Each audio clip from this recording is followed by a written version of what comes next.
ఇంకా అడగాలంటే మొహమాటంగా ఉండగానే ఆకలి బాగా అవుతుంది. ఇక ఆకలి అయితే ఆకలి విలువ తెలిస్తే డబ్బు విలువ కూడా తెలియాలి కదా. డబ్బు విలువ కూడా తెలిస్తేనే ఆకలి విలువ తెలుస్తుంది.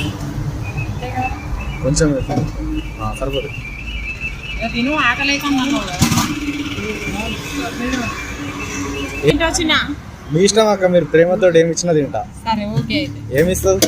చికెన్ ఇద్దాం అనుకుంటాను. సరే చికెన్ అది ఫిష్ ఫిష్ చేస్తాను తమ్ముడు తినిగా. సరే అక్క, ఎప్పుడన్నా నచ్చిన పైసలు ఇవ్వి మళ్ళా కొన్ని పైసలు. సరే కానీ తిని ఉత్తానే పోని ఇవన్నీ అడిగేస్తా అయిపోయినాక. అట్లా అడిగించుకోండి తమ్ముడు, అట్లా అడిగిస్తామా? ఏదో ప్రేమతోటి ఇక నువ్వు బాధపడదానా నీ ఫేస్ లో బాధను చూసి వెనక్కి రమ్మన్నా.